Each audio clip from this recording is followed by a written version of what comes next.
Bismillahirrahmanirrahim. Assalamualaikum warahmatullahi wabarakatuh.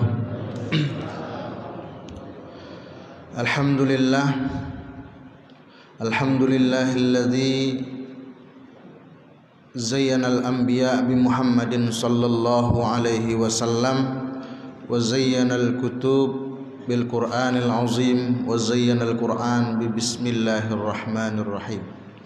Asyhadu an la ilaha illallah al-malikul haqqul mubin wa asyhadu anna Muhammadan abduhu wa rasuluh shadiqul wa'dil amin.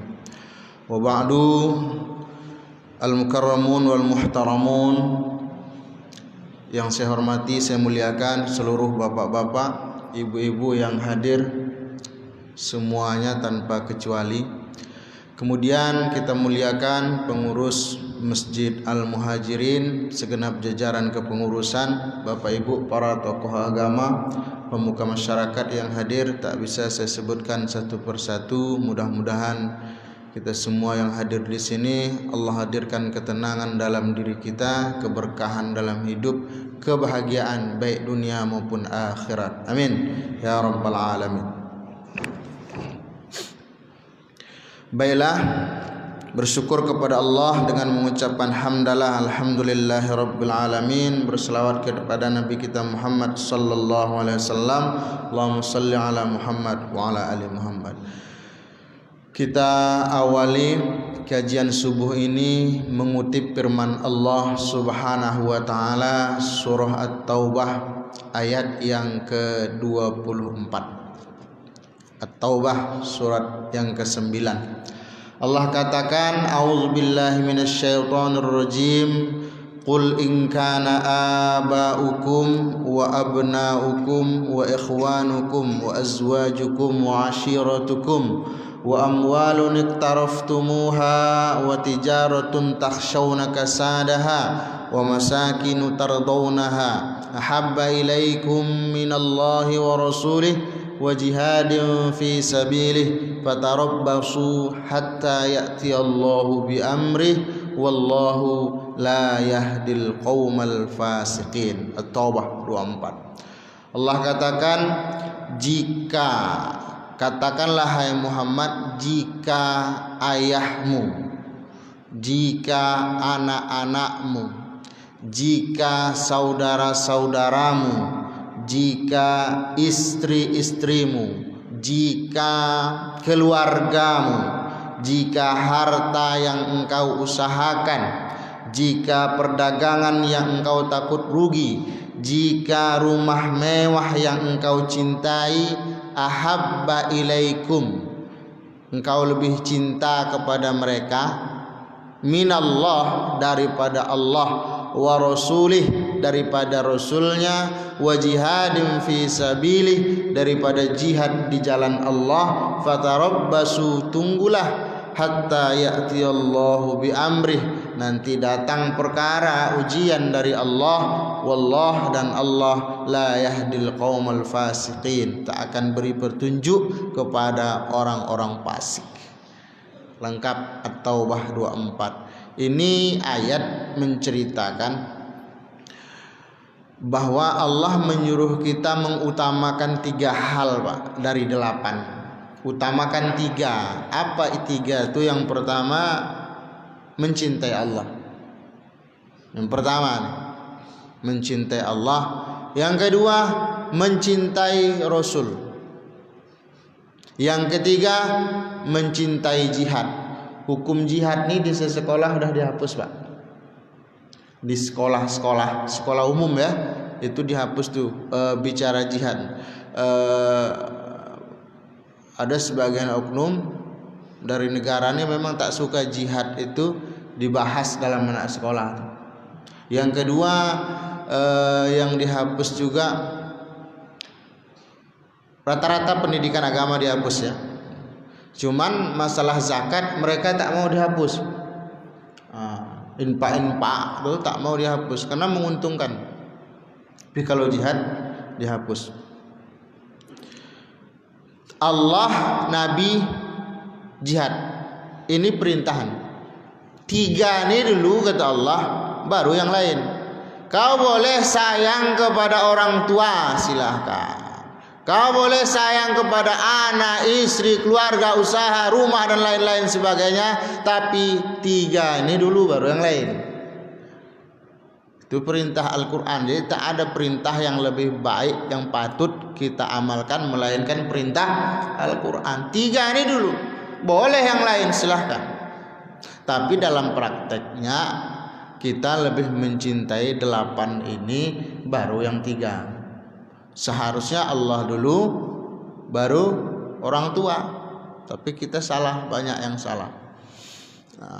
Jadi dalam kesempatan ini saya mau sampaikan nomor 2 nih, mencintai Rasul sallallahu alaihi wasallam. Karena belakangan ini Nabi ini sering dilecehkan nih, baru-baru terjadi juga di Cemeh. Addibu auladakum ala salasi khisalin. Kata Nabi, didik anakmu untuk mencintai 3 hal. Didik anakmu untuk mencintai 3 hal. Hubbi nabiyikum, mencintai nabimu. Anak-anak kita tuh dididik, Pak, mencintai Nabi.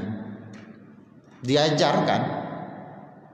Yang kedua, wa hubbi ahli baitihi, mencintai keluarga Nabi. Ahli silsilah keturunan Nabi itu diajarkan kepada anak kita untuk mencintai mereka. Yang ketiga, wa hubbi qiraatil Quran, mencintai untuk senantiasa membaca Al-Quran. Itu perintah Allah Subhanahu wa taala. Bahkan dalam hadis yang sahih muttafaqun alaih, sepakat Imam Bukhari, Imam Muslim, la yu'minu ahadukum, takkan pernah sempurna iman kalian sehingga aku lebih kalian cintai min walidihi, daripada orang tua kalian, wa waladihi, anak kalian, wan nasi ajma'in, bahkan manusia seluruhnya. Jadi kalau sayang cinta kepada sesama manusia, Nabi sudah ajarkan, letakkan Nabi pada posisi yang pertama. Nabi itu nomor 1, Pak. Kalau sayang, penghormatan, cinta, maka Nabi harus kita letakkan posisi pertama. Kalau sesama manusia itu ya. Kalau secara umum Allah dulu. Kita sakit hati kita kalau istri kita dilecehkan orang. Ya enggak, Pak? Marah enggak, Pak? Marah lah. Cakak jadi. Berkelahi jadi. Kalau istri kita disepelekan orang, dihina orang, angkat parang gitu tuh. Ibu marah enggak, Bu? Suami Ibu dilecehkan orang, Bu? Apalah suami sanu tuh. Cemek marah. Kita marah anak kita disakiti orang. Kita marah golongan kita dihina orang. Kita marah partai kita dilecehkan orang. Marah tuh. Berurusan langsung dengan polisi itu. Diperkarakan lah. Nabi dilecehkan kita kemana? Nabi disepelekan kita ada enggak? Kalau tidak ada perasaan benci sedikit pun dalam hati ketika Nabi dilecehkan, ketika Nabi disepelekan, iman kita bermasalah. Dipastikan iman itu bermasalah. Paling tidak ucapkanlah sesuatu hal, saya tidak suka dengan apa yang Anda buat. Contoh yang terakhir ini apa, Presiden? Prancis tuh.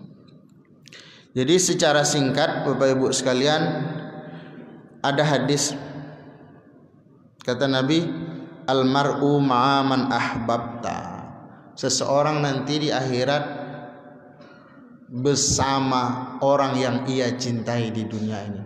Almar'u, seseorang, kita nih, tiap kita nih di akhirat, ahbabta, siapa yang semasa hidup di dunia kita cintai. Jadi kalau sayang cinta dengan Nabi, potensi besar kelak kita akan menjadi tetangga Nabi di surganya Allah Subhanahu wa taala. Mudah-mudahan kita termasuk orang yang kelak menjadi tetangga Rasul di Jannatul Firdaus. Amin. Tapi agak ragu, Mbah. Kata Anas mengkomentari almar'u man ma'aman ahbabtani tadi. Apa kata Anas bin Malik? Ini khadim Nabi. Fama farahna bisain farahana biqaulin Nabi sallallahu alaihi wasallam anta ma'aman ahbabta. Kami tak pernah sesenang ketika kami mendengarkan Rasulullah sallallahu alaihi wasallam mengatakan antaman ma'aman ahbabta. Aku tak pernah sesenang ini, kata Anas bin Malik, kecuali ketika aku mendengar Nabi mengatakan antaman ma'aman ahbabta. Fa ana uhibbun nabiy sallallahu alaihi wasallam, sesungguhnya aku mencintai Nabi Muhammad sallallahu alaihi wasallam, wa Abu Bakrin, aku mencintai Abu Bakar, wa Umar, dan aku mencintai Umar, wa arju an akuna ma'ahum, aku berharap aku ada bersama mereka, bihubbi iyahum, karena aku mencintai mereka, wa illam a'mal bimisli a'malihim, walaupun aku tak melakukan kebaikan seperti kebaikan mereka. Jadi Pak, kalau ingin dengan Nabi kita, kalau kita ingin berkumpul dengan Nabi, yang paling utama tuh bisa mengerjakan apa yang dikerjakan Nabi. Kalau ingin kumpul dengan Sayyidina Abu Bakar, Sayyidina Umar, Utsman, Ali radhiyallahu anhum, bisa beramal seperti amal mereka. Kalaupun kita tak bisa beramal seperti amal mereka, insya Allah kita bisa berkumpul dengan mereka. Caranya apa? Mencintai mereka. Walaupun kata Anas bin Malik, aku tak bisa beramal seperti amal mereka, dengan modal cintaku, aku yakin aku akan bertemu dengan Nabi. Karena Nabi pernah mengatakan almar'u ma'aman ahbabta. Orang nanti di akhirat beserta siapa yang ia cintai di dunia ini. Nah, maka buktikan itu. Di kesempatan subuh ini saya akan sampaikan untuk kita semua nih 8 cara mencintai Rasul sallallahu alaihi wasallam. Langsung yang pertama, ini saya ambil dari kitab Minhajul Muslim dan beberapa kitab yang lain, termasuk Muhammad sallallahu alaihi wasallam Insanul Kamil karangan Syekh Muhammad Sayyid Alawi Al-Maliki ya. 1. Tasdiqu fi kulli ma akhbarahu min amri dunya wal akhirah. Kalau sayang dengan Nabi, ini nomor 1 Pak, benarkan segala berita yang dibawa oleh Nabi, baik dia perkara dunia ataupun perkara akhirat. Tugas kita yang pertama itu tasdik, membenarkan. Tak cukup hanya percaya dengan Nabi, tetapi harus sampai maqam derajat mencintai segala apa yang dibawa oleh Nabi kita Muhammad sallallahu alaihi wasallam. Banyak berita yang dibawa Nabi, tentu semua hadis lah, yang sahih, yang hasan, sebahagian li fadailil a'mal, untuk kemuliaan dalam beramal, silahkan. Dalam mazhab Syafi'i dibenarkan. Contoh hadis di sini 1 saya sampaikan Pak, 2 lah. Nabi menceritakan penghujung zaman. Hadis ini ada dalam kitab Ihyaul Ulumuddin. Jadi belakangan ini kitab Ihya ini kan dikomentari oleh sebagian orang yang tak sependapat. Ihya itu tak bisa jadi rujukan karena banyak hadis maudhu di sana, apalagi hadis dhaif. Mereka mengatakan seperti itu. Jadi perlu saya sampaikan, dalam kitab Ihya itu total hadis keseluruhannya 4.848. Total semua hadis itu Pak. Yang maudhu, sebagian ulama mengatakan belum kami dapati sumbernya itu sekitar 300. Yang dhaif, lemah, bukan maudhu, itu lebih kurang 1000-an. Sisanya tuh hadisnya hasan dan sahih. 3000 lebih Pak, hasan dan sahih hadis. Jadi kata ahli hadis, mantan almarhum Kiai Haji Mustafa Ya'qub, tak pantas kalian mengkomentari, tidak boleh menjadikan Ihyaul Ulumuddin itu sebagai rujukan, tidak pantas. karena kalian bukan pakar hadis. Imam Ghazali itu sebelum beliau beralih ke tasawuf, beliau memang seorang ulama yang besar, mempunyai jamaah ribuan. Kalau beliau ceramah, kalau beliau buka pengajian, sampai 70 ribuan tuh orang yang ikut di hadapan beliau tuh ketika menyampaikan ilmu. Belakangan berubah menjadi ahli tasawuf. Jadi tidak pantas kita sepelekan, karena memang hadis hasan dan hadis sahih jauh lebih banyak daripada hadis maudhu yang ada di dalam kitab itu. Belum makom kita untuk mengkomentari Imam Al-Ghazali, kita belum pantas mengkomentari itu. Salah satu hadis dalam kitab itu dikatakan, kata Nabi, sayati ba'di umara yakzibuna wa yazlimun, akan datang nanti sesudahku pemimpin-pemimpin itu yakzibun, banyak yang berbohong, banyak pendusta pemimpin tuh, banyak nipunya. Sekarang belum Pak, bentar lagi. Sekarang ini belum ada presiden yang bohong, belum. Gubernur pendusta belum ada sekarang nih. Wali kota penipu belum ada. Jangan ketawa. Wali kota ya bupati yang bohong, yang korupsi belum ada sekarang. Nanti kata Nabi ada. Kapan? Nanti ada. Nanti kan belum kan? Kan belum ada Bapak Presiden Nokoh kan? Akan datang sesudah kalian nanti, ba'di, sesudahku, kata Nabi, umara, pemimpin itu yakzibun, suka betul menipu.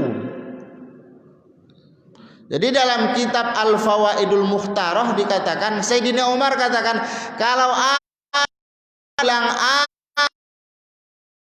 aku nih orang solih, fahuwa tolih, sebenarnya itu orang jahat. Kalau ada orang bilang aku nih orang baik, fahuwa, dia itu tidak baik.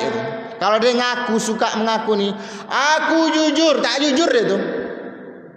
Aku bukan pembohong tuh. Aku soleh, tak soleh dia tuh. Aku amanah, tak amanah dia tuh. Pilihlah aku jujur, penipu tuh. Kata Sayyidina Umar dalam kitab, saya buat status. Banyak kawan-kawan yang buat status ahlan wa sahlan ya Habibana Rizik Syihab, selamat datang Habib Rizik Syihab. Habis itu Facebook dia di blok ya, ndak bisa buat status atau ndak bisa live streaming selama 2 bulan 3 bulan. Banyak tuh kawan-kawan di Facebook hanya cukup menampilkan foto dia bersama Habib Rizik Syihab, cuma nampilkan, saking tak bolehnya Pak tayang di media sosial tuh. Apa kesalahan Habib Rizik? Penipu dia. Berapa uang negara yang diambil? Berapa uang negara yang dia korupsikan? Siapa manusia yang dibunuh dia ada? Enggak kan? Jadi karakternya jauh-jauh hari sudah dimatikan. Cuman buat status, update status foto bersama Habib Rizik ya. Habis itu kena blok Facebook ya. Cukup kawan-kawan itu aja. Akan datang sesudah kalian umara yang yazlimun, sudahlah dia pembohong. Yang kedua dia zalim. Tak usah saya sebut zalim. Pembohong, zalim. Ini dua ini bersatu nih. Kalau dah bohong zalim dia tuh. Kalau dah zalim bohong dia tuh. Akan datang nih sesudah kalian. Sekarang kan belum ada. Nanti mungkin datang Pak di anak cucu keturunan kita nanti orang-orang seperti ini. Kata Nabi, kalau nanti suatu saat kalian sudah bertemu dengan pemimpin yang begini nih, yang dua nih, yakzibun dan yazlimun ini, faman saddaqahum bikazibihim, siapa yang membenarkan kebohongan-kebohongan mereka. Siapa yang membenarkan kebohongan mereka? Tim sukses. Jadi tim sukses itu nggak gampang, Pak. Kalau sudah tahu dia tuh tidak amanah, tetap kita pilih juga, kita promosikan juga kepada orang lain bahwa dia amanah, dia jujur. Nanti kalau dia mimpin dia akan adil, dia tidak akan berdusta, dia tidak akan berkhianat. Itu yang kita sampaikan. Sesungguhnya kita sudah tahu, kita sudah dengar dari orang-orang, dari keluarga mereka. Ini kalau mimpin tidak bisa nanti ini. Kita sudah lihat dengan mata kepala kita, nanti kalau mimpin tidak bisa nih, masalah dia sebelumnya banyak. Kita sudah tahu, hati kita menyangka dia tidak, cuman uang masuk terus. Kita ajak orang lain. Apa kata Allah? Innas sam'a, pendengaranmu. Kau sudah dengar mereka dusta tuh, tapi kau masih benarkan. Wal basara, penglihatan, kau sudah nampak bahwa dia tak benar. Kau sudah tahu lewat hatimu, basirahmu, pandangan batinmu, ini tidak adil. Tetap juga kau pilih, tetap juga kau ajak orang. Kullu ulaika kana anhu mas'ul. Hati-hati, semua akan dipertanyakan di hadapan Allah Subhanahu wa taala. Apapun yang dilakukan orang yang engkau pilih itu, kezoliman, pengkhianatan, korupsi dan segala macam, engkau ikut di dalamnya. Kenapa? Engkau memilihnya. Tidak gampang, Pak. Bukan main-main. Kita tolong dia, benarkan kedustaan dia. Wa anahum ala zulmihim, kata Nabi, dan kalian tolong atas kezolimannya. Apa kata Nabi ancamannya? Falaisa minni, dia bukan dariku, dia bukan bahagianku. Kita tak diakui Nabi. Walastu minhu, aku bukan bahagian daripada dia, kata Nabi. Walam yarid alayyal haud, dan dia tidak akan dapat minum dari telaga haud, telaga kausarnya Nabi kita Muhammad sallallahu alaihi wasallam. Ini zaman Nabi belum terjadi, Nabi menyampaikan kepada kita. Jadi tugas kita apa? Tasdik, benarkan berita ini. Apakah hadis yang sekarang saya sebutkan ini sudah terjadi, Pak? Oh, Pak. Udah, Pak? Udah, Bu? Ibu lain jawab ya. Satu, benarkan. Yang kedua, tugas kita ta'atuhu fima amar.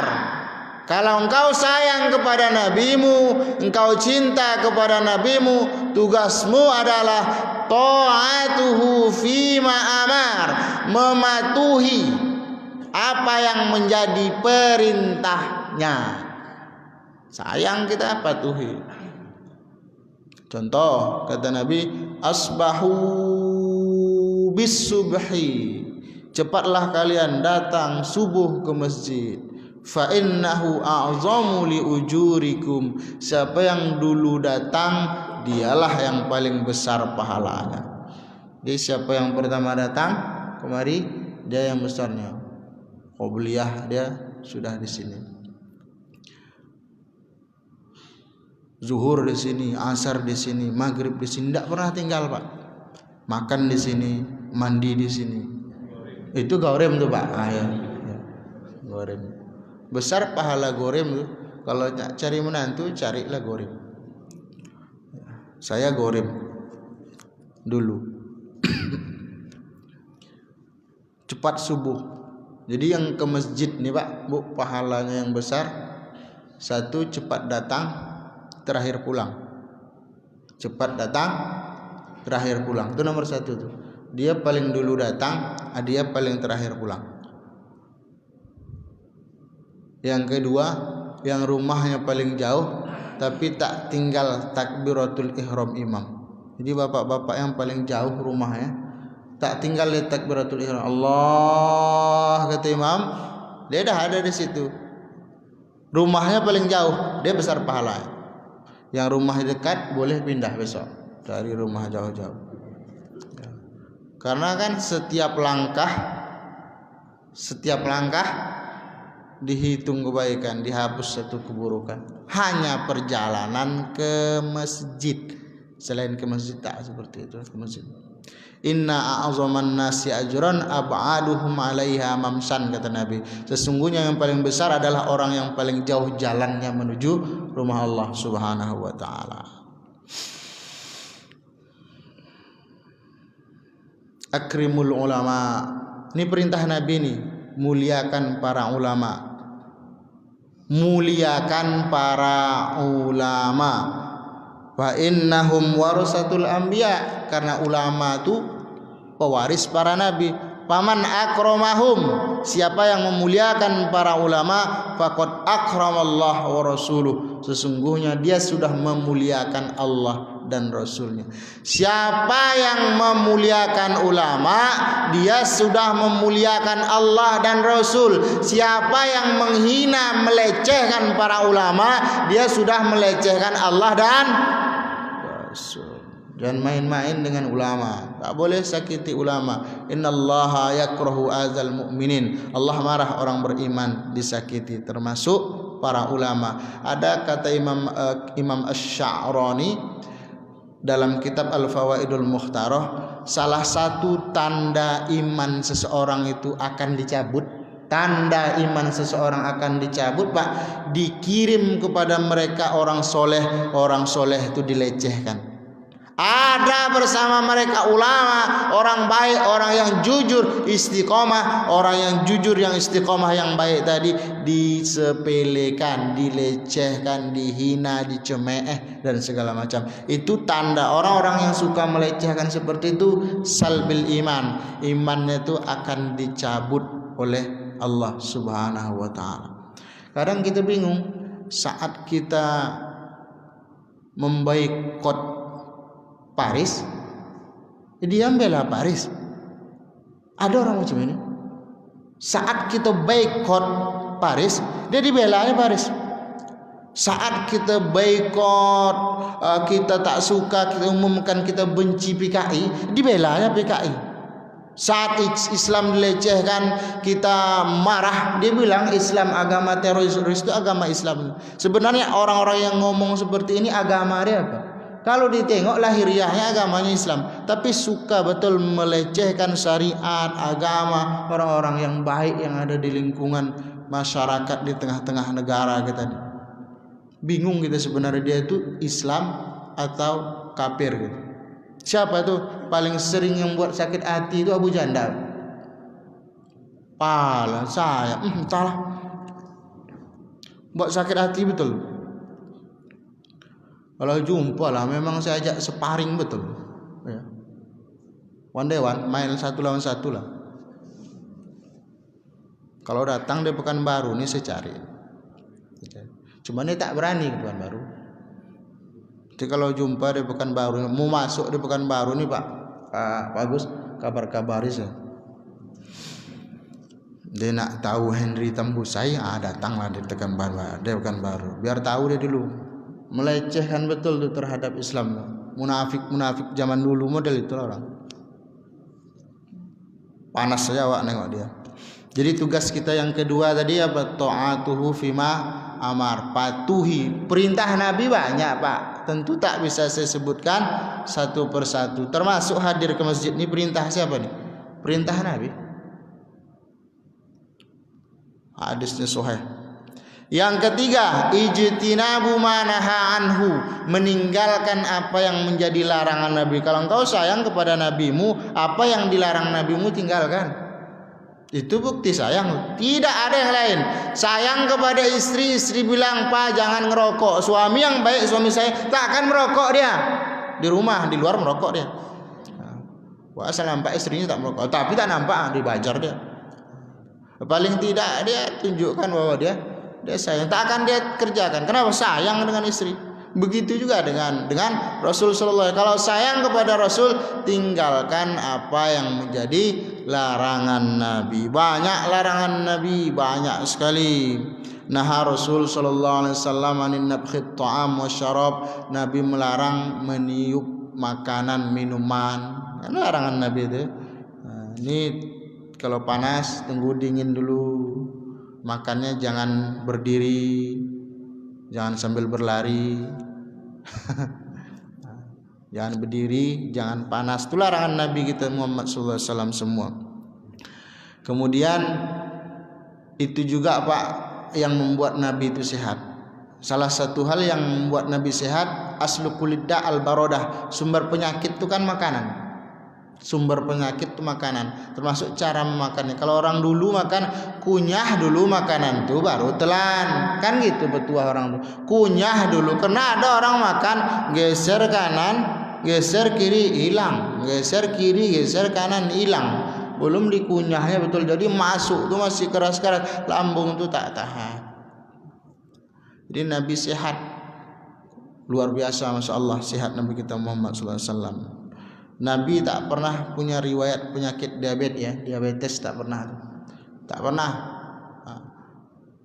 Yang potensi besar hasil penelitian akan mudah terserang diabetes itu rakyat Indonesia dibandingkan dari seluruh rakyat yang ada di dunia nih, rakyat Amerika, rakyat Vietnam, rakyat Brunei Darussalam, rakyat Somalia, rakyat Turki, Arab Saudi. Yang paling potensi diserang diabetes itu rakyat Indonesia, Pak.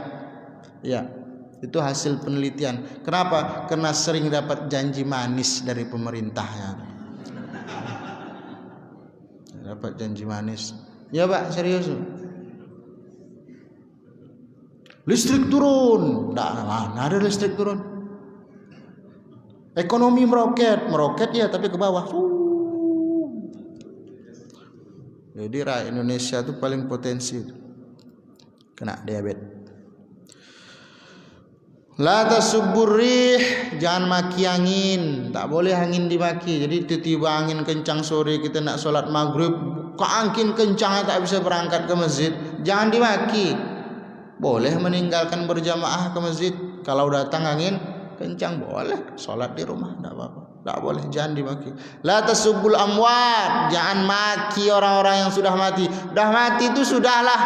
Yang disuruh kalau orang itu sudah meninggal, sebutkan kebaikannya. Mahasinakum, uzkuru mahasinakum, sebutkan kalian kebaikan-kebaikan orang yang sudah meninggal tuh. Keburukan tuh jangan disebutkan lagi. Andai dia pernah melakukan keburukan kita nampak, sembunyikan. Apa yang disebutkan kalau dia sudah mati? Kebaikan. Tak boleh dicaci maki orang yang sudah meninggal. Larangan Nabi banyak, masya Allah. Jadi kita baca hadis, kita mendengarkan apa yang menjadi larangan Nabi, cukup tinggalkan. Bukti sayang dengan Nabi. Tak bisa saya sebut secara keseluruhan, banyak. Kemudian yang keempat, ijlalu ismihi wa tauqiruhu 'inda dzikrih. Muliakan nama Nabi dan sebut dia ketika dia disebutkan. La yadkhulul fakru baitan fihi ismi. Tidak akan fakir orang-orang yang ada di dalam satu rumah kalau di dalam rumahku, di rumahnya itu ada namaku. Jadi ada nama anak bapak Muhammad, Ahmad, Hamid, Humaidah, Mahmudah kalau perempuan, Mahmudi kalau laki-laki. Kata Nabi, tidak akan fakir orang-orang yang dalam satu rumah itu ada namaku, entah nama anaknya, entah nama istrinya Hamidah, nama anaknya Hamid. Kemuliaan nama Nabi Muhammad sallallahu alaihi wasallam. Ma min baitin fihi ismi man min ismihi Muhammad illa ayyakhlu an khair. Tidak ada dalam satu rumah yang di dalam rumah itu ada nama Muhammad kecuali sering kebaikan ada di sana. Jadi kalau ada nama orang itu Muhammad, biasanya kebaikan sering hinggap di rumah, sering datang. Kalau di dalam rumah itu ada nama Muhammad. Qala Allah, dalam hadis kursi Allah berfirman, wa izzati wa jalali, demi kemuliaanku dan keagunganku, la azabtu ahadan tusamma bismika fitnar. Aku tidak akan mengazab seseorang masuk ke dalam api neraka kalau namanya itu namaku. Jadi sangat dianjurkan memberi nama anak itu dengan nama Muhammad. Sangat dianjurkan, Pak. Kalau laki-laki, kalau perempuan tadi Mahmudah, Hamidah. Maulidalahu salah satu auladin, tidak dilahirkan kepada seseorang 3 anak, walam yusamma ahadahum Muhammad, dari yang 3 tu satu pun tak ada Muhammad, pakot jahila, orang tu bongak.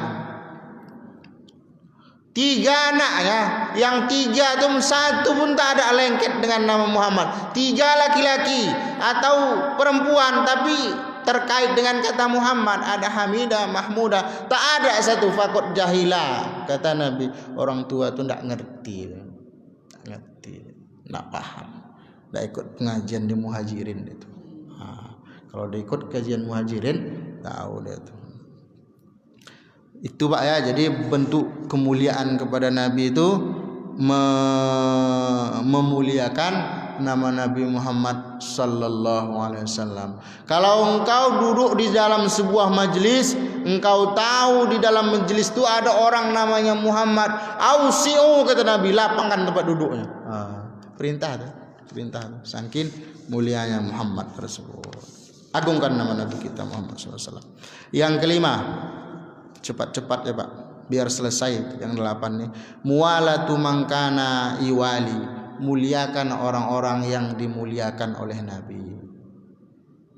Muliakan orang-orang yang dimuliakan oleh Nabi. Termasuk ulama tadi.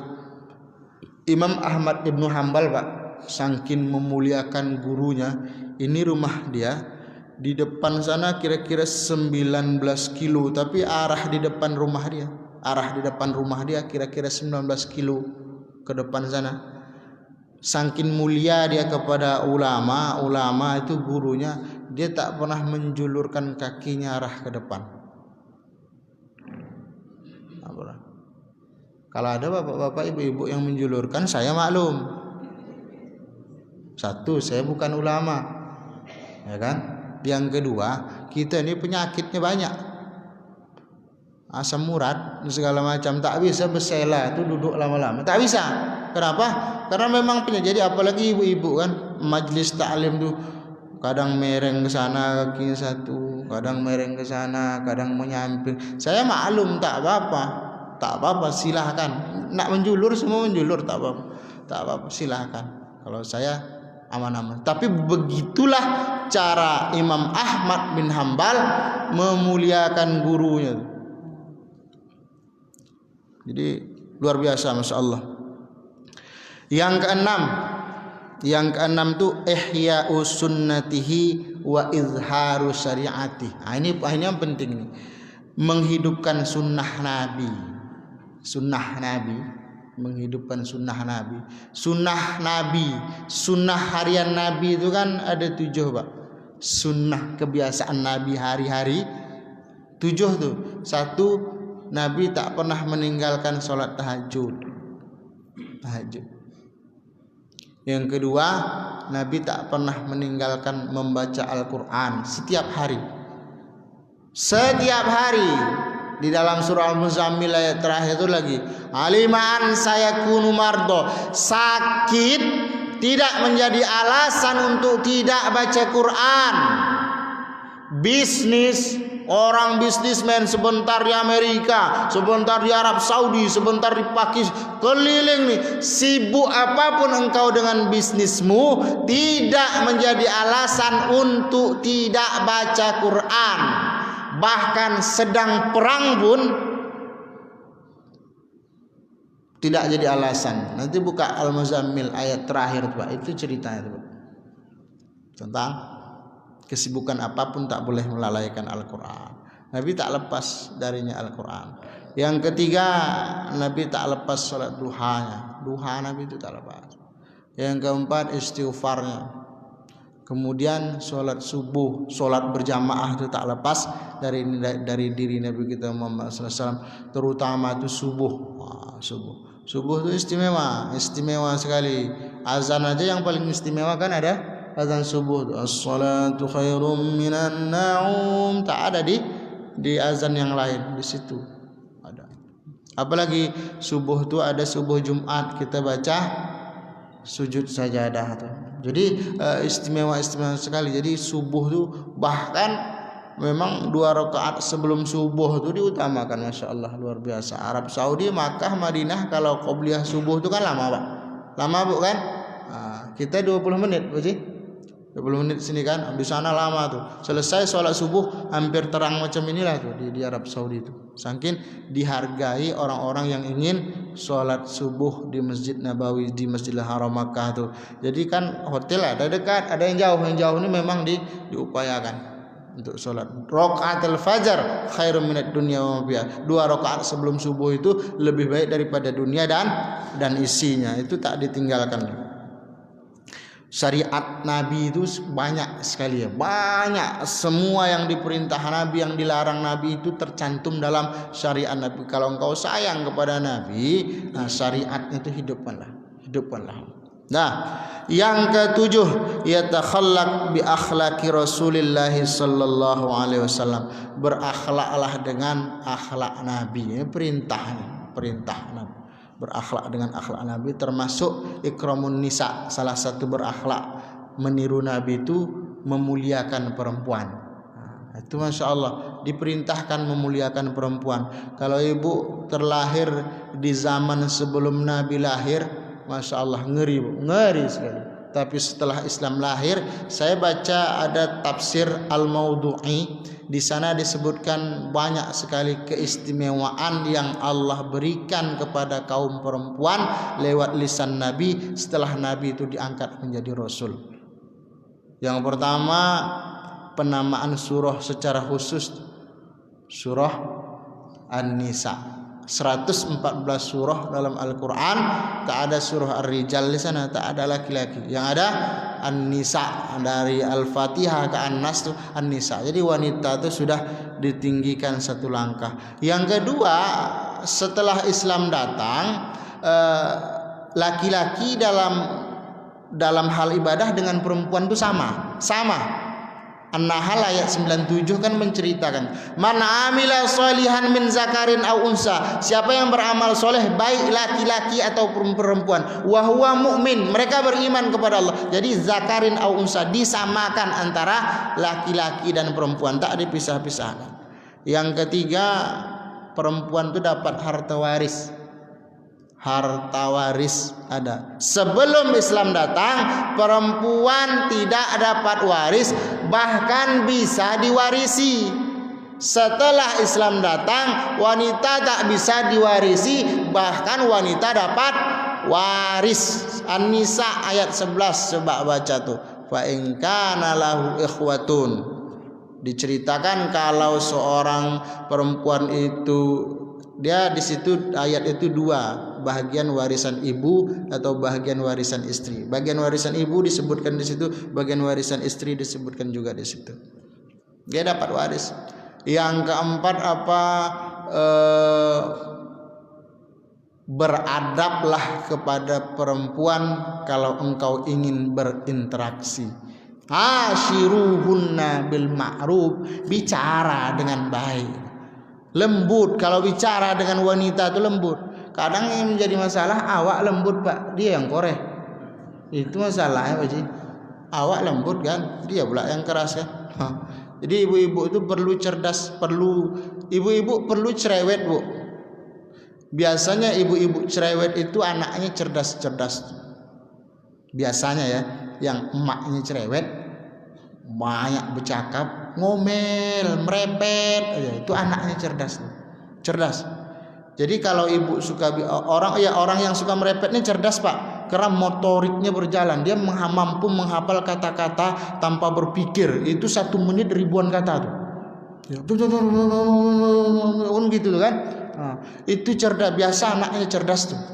Cuman arahkan ke syar'i, boleh cerewet, tapi cerewet yang diperintahkan lah. Udah sholat, udah ngaji, udah puasa, kenapa enggak sholat? Kenapa pakai baju pendek? Kenapa buka aurat? Nah itu arahnya. Jangan repet tak menentu. Nah ini yang salah tuh.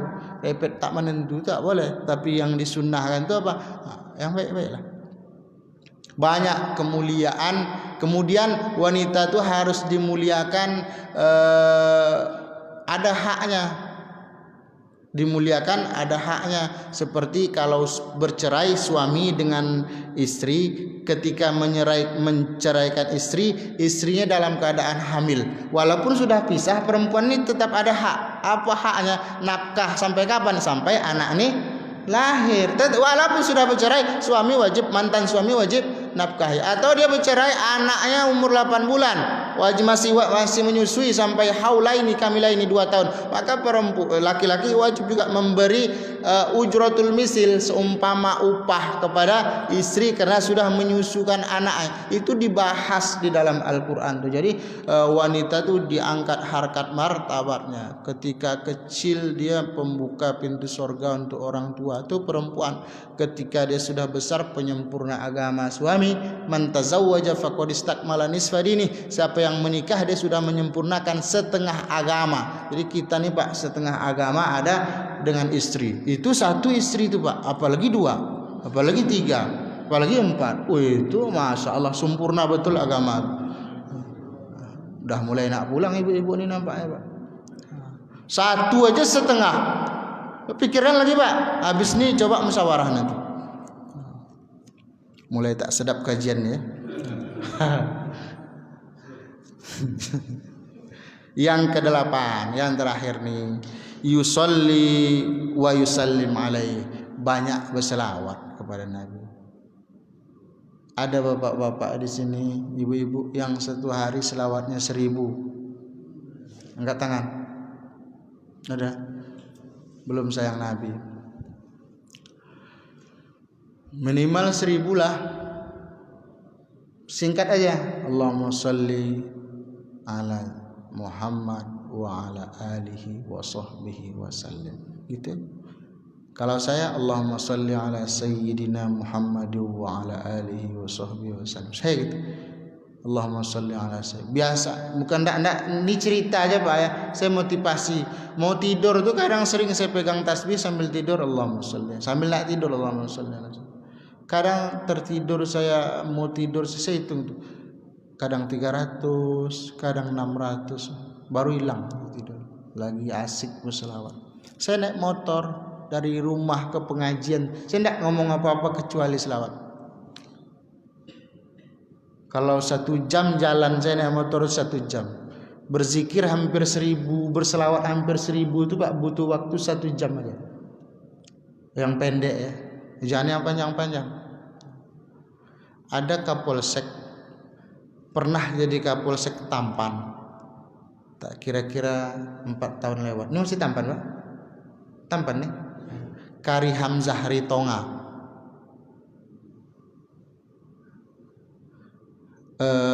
Beliau itu 1 hari 1 malam selawatnya 3000. Kapolsek sebelum ditampan nih dia di Ujung Batu. Ujung Batu, Tampan, Senaplan. Nah, kemarin tugas terakhirnya Senaplan. Lebih kurang baru pindah dari Senaplan tuh ke Tembilahan. Sekarang Wakapolres jadi Tembilahan. Itu lebih kurang 1 hari 1 malam selawatnya 3000. Macam nggak nyambung polisi berselawat, macam nggak nyambung Pak. Tapi itu nyata tuh. Itu nyata tuh. Paling sayang dengan Habib. Jadi jangan kita bilang polisi itu semua jahat, salah. Banyak yang baik, banyak polisi yang baik, banyak. Yang tak baik ada juga. 3000 kan tak nyambung dengan kita nih. Orang tuh sibuk dengan urusan mereka, selawatnya banyak. Bulan puasa kemarin selawat dia tuh 1 malam 5000. Masya Allah, luar biasa. Kita butuh pemimpin-pemimpin macam itu ya. Masya Allah luar biasa. Saya baca nih keistimewaan. Jadi kalau Bapak Ibu selawat minimal nih dengarkan ya.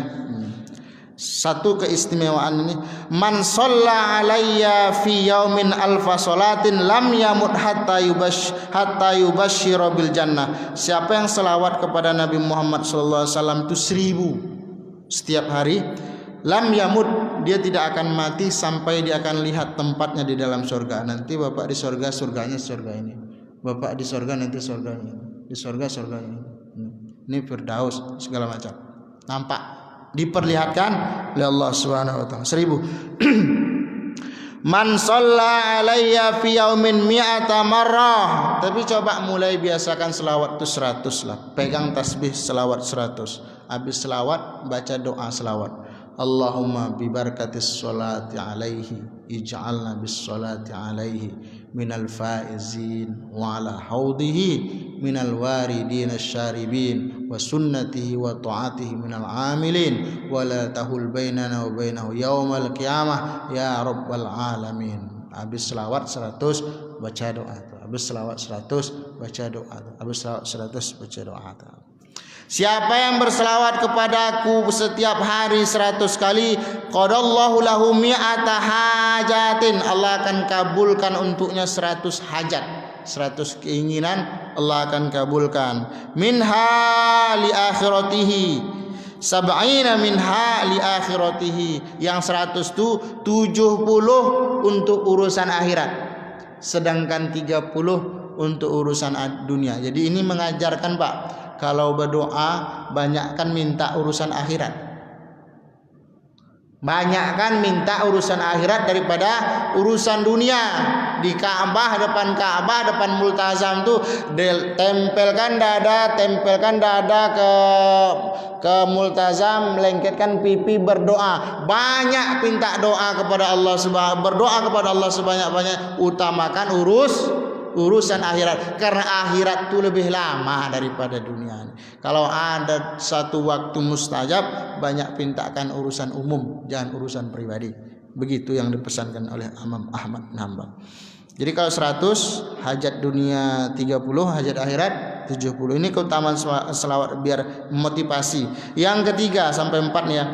Man shalla alayya hina yusbih asran wa hina yumsi asran adrakhu syafaati yaumal qiyamah. Siapa yang membiasakan berselawat kepada Nabi Muhammad sallallahu alaihi wasallam subuh 10 kali, sore 10 kali, nanti pada hari kiamat dia berhak mendapatkan syafaatku. Wah, ini ringan. Kalau mau kerjakan yang ini aja lah. Yang ini 10 habis subuh 10, habis asar 10. Cuman sayang rasanya untuk handphone awak berjam-jam, ya kan? Untuk handphone, mana duduk handphone. Coba buat mana duduk selawat, kan keren tuh kan? Mana duduk selawat, asal duduk asal kosong waktu sampai kita latah habis selawat tuh Pak. Sikit-sikit nak selawat, nah itu baru dapat sayang dengan Nabi. Sikit-sikit nak selawat, asal ada waktu kosong Allahumma sholli ala Muhammad wa ala. Itu mantap. Yang terakhir, yang keempat, ini hadisnya dipertentangkan nih oleh kawan-kawan yang lain, tetapi di dalam kitab ini banyak sekali disebutkan. Kata di sana disebutkan ma min ahadin yusallimu alayya, tidak ada seorang yang berselawat kepadaku, memberi salam dia kepadaku, kata Nabi, inda mangqala, ketika dia mengatakan Allahumma shalli wa sallim wa barik ala sayyidina Muhammad. Ketika dia mengatakan seperti itu, kata Nabi, raddallah alayya ruhi, Allah kembalikan ruhnya. Jadi ketika di Madinah Pak, ketika kita Madinah ziarah, kita kan habis di Raudhah salat sunnah, kan keluar tuh dari pintu tuh. Keluar kita akan sebelah kiri kita ini akan lewat berpapasan dengan makam Rasul sallallahu alaihi wasallam. Rasul, habis itu Abu Bakar, habis itu Umar. Jadi ketika lewat di situ kan kita diperintahkan bersalam kepada Rasulullah. Assalamu alayka ya Rasulullah. Assalamu alayka ya Habiballah. Assalamu alayka ya Nabi Allah. Assalamu alayka ya Safwatallah. Assalamu alayka ya khatamal anbiya. Silakan dengan lapas masing-masing yang diajarkan oleh petugas atau yang kita baca, walaupun cukup assalamu alayka, boleh assalamu alayka ya Rasulullah. Dah sampai situ. Ketika kita ucapkan salam kepada Nabi itu, apa kata Nabi? Raddallahu alayya ruhi, Allah kembalikan ruhku, hatta arudda alaihissalam, aku jawab salam itu Salam itu dijawab Nabi kita Muhammad sallallahu alaihi wasallam. Jadi banyak redaksi-redaksi hadis. Ini saya sebutkan hanya memotivasi kita semua. Salah satu cinta cara kita sayang kepada Rasulullah sallallahu alaihi wasallam buktikan dengan banyak-banyak selawat. Tak usah selawat yang panjang-panjang. Ada selawat Tafrijiyah, ada selawat Kamilah, ada selawat Al-Fatih, ada selawat Azimiyah, ada selawat. Banyak selawat tuh yang Bapak Ibu sudah amalkan sekarang, silahkan amalkan, silahkan lanjutkan. Tapi kalau tak punya selawat-selawat khusus, cukup hanya dengan Allahumma sholli ala Muhammad wa ala ali Muhammad. Itu pendek lah, cukup tuh Pak. Kalau cuman pendek segitu, Allahumma sholli ala Muhammad wa ala ali Muhammad, itu 1 jam tembus 1000 tuh. Itu salah satu bukti sayang, bukti cinta dengan Nabi sering kita sebutkan lewat selawat salam kita kepada Rasulullah sallallahu alaihi wasallam. Terlebih-lebih kita saat ini berada pada bulan di mana Nabi kita Muhammad sallallahu alaihi wasallam dilahirkan. Nama Nabi yang berpahala menyebutkannya itu Nabi Muhammad. Menyebutkan Nabi Muhammad itu dapat pahala. Siapa nabinya?